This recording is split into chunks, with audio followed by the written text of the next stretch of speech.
Salut à toutes, salut à tous. Salut Mathieu. Salut, ça va? Ouais. C'est pas répété, c'est la première Voilà, fois que... c'est la première fois qu'on fait quelque chose ensemble. Ouais, enfin pas sexuel en tout cas. Voilà, Alors Mathieu, pour ceux qui le connaissent pas, Mathieu, toi tu es chef op. voilà, je suis chef op. Il est chef op spécialisé depuis 3 ans, il fait de la LED, énormément d'aide. En fait, il est devenu, comme il disait, l'EDAN, genre c'est légal, un peu pour les gens qui sont intransigeants sur la LED.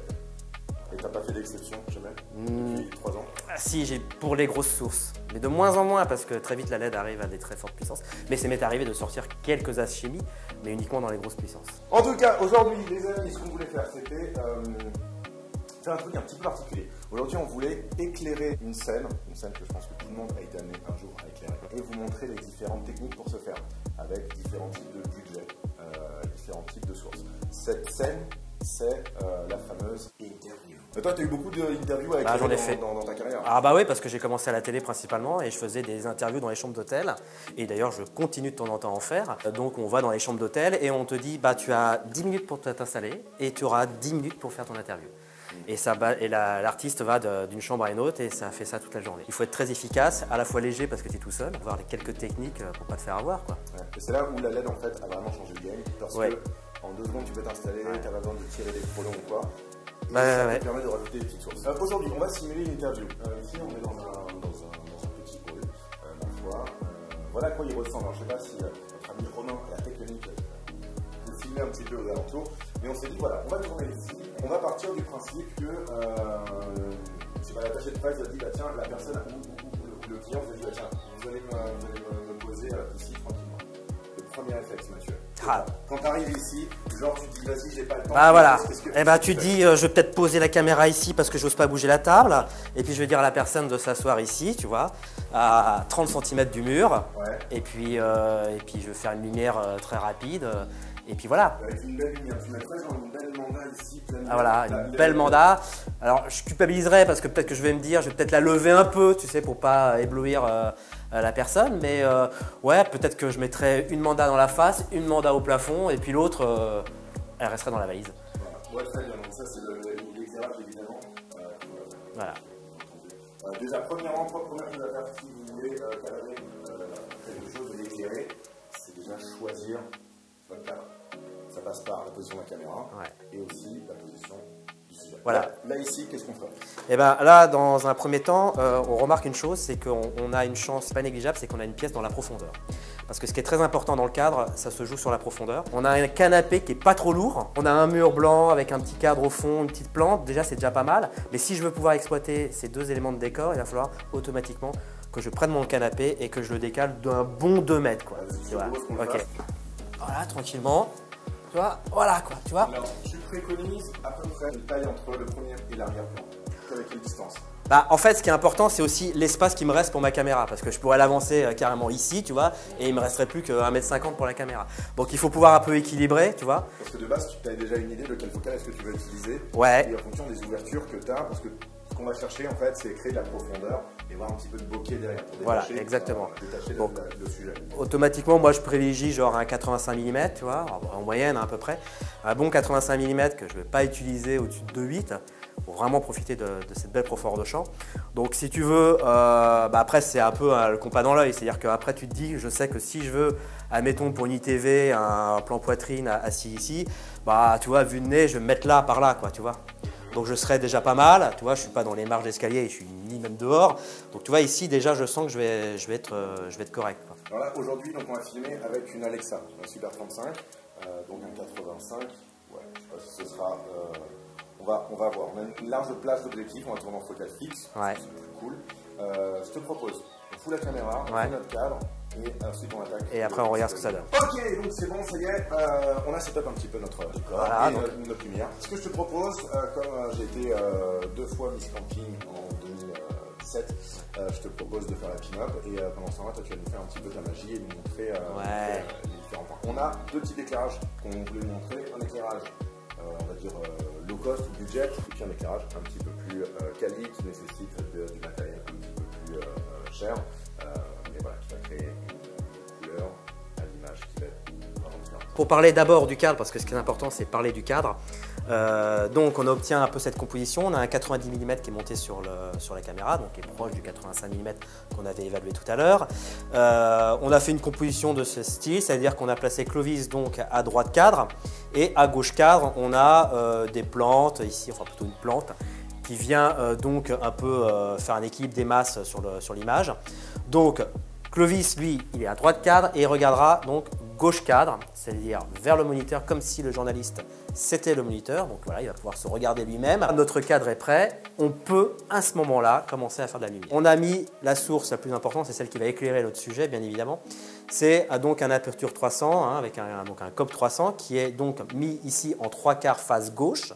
Ça veut dire dans le sens de regard de Clovis. Et qui permet donc en 3/4 face gauche de générer un petit contraste. Donc ici, là, ce qu'enregistre l'Alexa, c'est vraiment on va dire le brut sans lumière, quoi. Donc voilà, si on n'a aucune lumière, ça donne ça. Et là, on va faire une petite expérience. On va allumer ce projecteur. Tac! Donc voilà, donc là, il se prend un COP 300 dans la figure. Voilà, elle est très belle. D'ailleurs, je vais même te dire, c'est que le log, là, il n'est pas sur X. Le log, il est parfaitement exploitable. Si on va sur du log, là, on a du Rec 709, mais le log est parfaitement exploitable. Mais bon, il se prend une bonne petite source ponctuelle dans la figure, et qui dit source ponctuelle dit ombre. Est-ce que tu peux faire un peu de magie pour descendre un peu de... Ouais, alors attends, je sais plus quel geste on doit faire, je crois que c'est un truc comme ça. Voilà. D'abord, il faut se mettre... Voilà.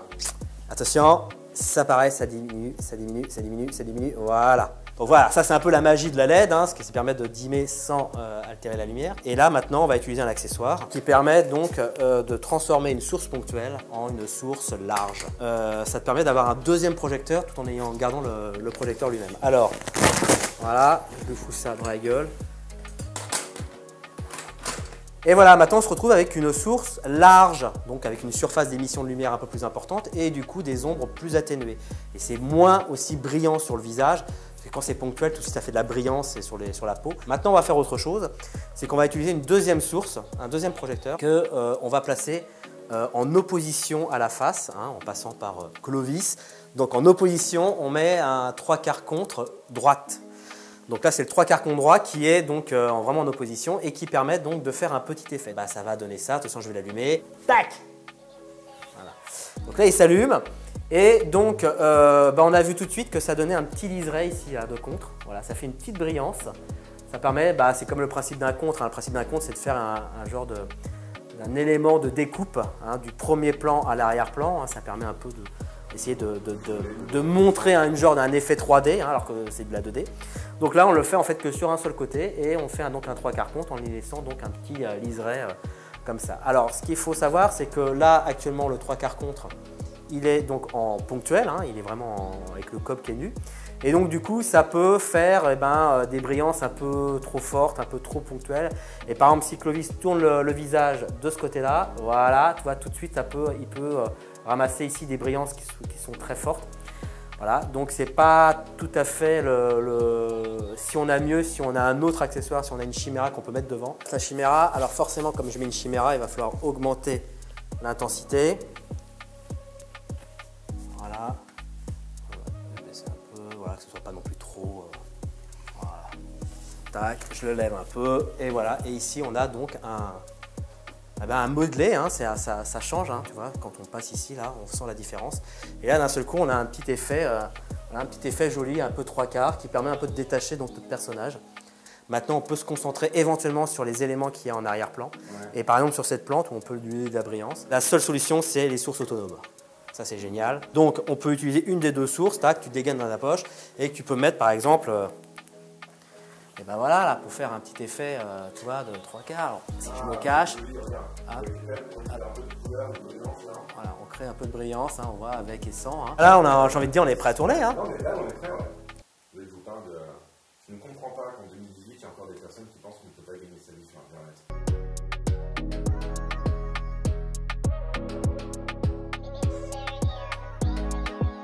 Allez, on passe au deuxième setup, version, on a du budget et un électro peut-être. Allez, Tu peux continuer à filmer? Bon, on passe au deuxième setup. Ouais, alors là, on fait un deuxième setup. En gros, c'est à peu près la même chose, sauf qu'on a changé les sources. À la face, on a mis un SkyPanel S30 équipé avec une petite chiméra de chez DOP Choice.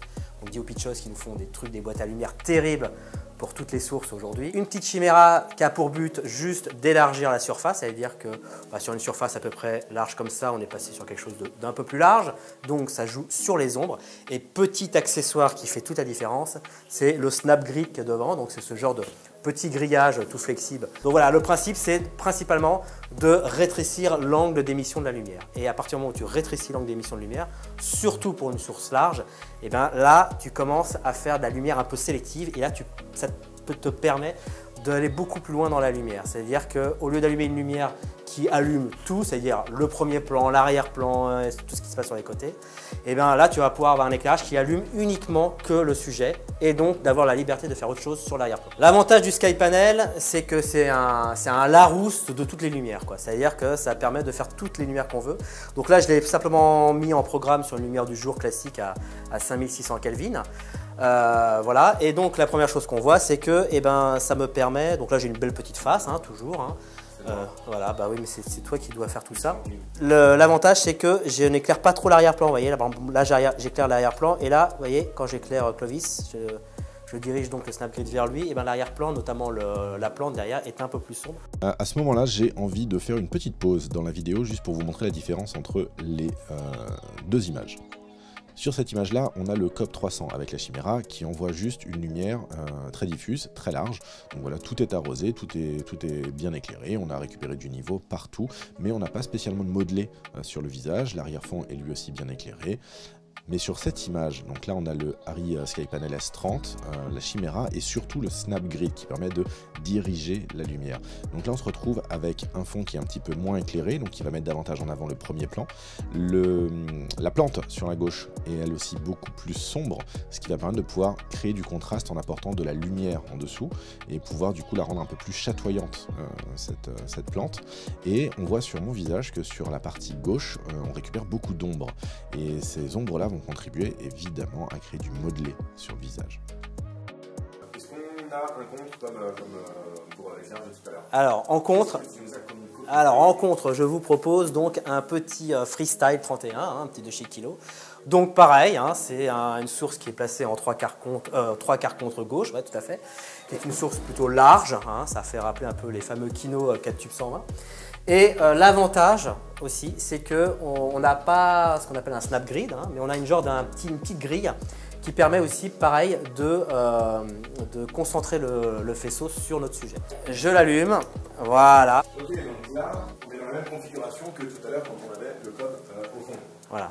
Petit light et la batterie. Alors pourquoi, mon cher Mathieu, as-tu pris? Et bien alors pourquoi? Pourquoi tu as pris un Freestyle 31 et pourquoi tu n'as pas pris une autre source? Alors le Freestyle 31 pour deux choses. Pour la première chose, c'est qu'il est équipé d'une grille, donc on peut pareil jouer sur le voilà, et donc ça évite notamment de faire du flare sur la caméra, notamment toutes les sources secondes. Ouais. Et puis surtout, comme ce genre de source et comme le SkyPanel, on a un éventail de lumière qu'on peut faire ce qu'on veut, quoi. Exemple, alors là j'ai du blanc classique, et puis si je veux, on peut faire genre faites rentrer l'accusé. Voilà, un truc un peu plus. On garde aussi des trucs dans les alors voilà, évidemment. Sur le même principe. Alors hop. Sauf que là, qu'est-ce que tu as fait? Il se passe des choses. Si tu veux, là, là on a une ITV un peu différente parce qu'on a mis un peu de couleur et tout. Alors faites gaffe sur la couleur parce qu'il ne faut pas trop faire fort parce que généralement l'espace colorimétrique n'est pas aussi important sur les caméras et très vite ça peut faire des couleurs un peu saturées ou ça solarise un peu sur les couleurs. Donc il ne faut pas faire trop fort. Et voilà, on peut faire un petit effet un peu sympathique, quoi. C'est beaucoup plus intimiste en fait. Ouais.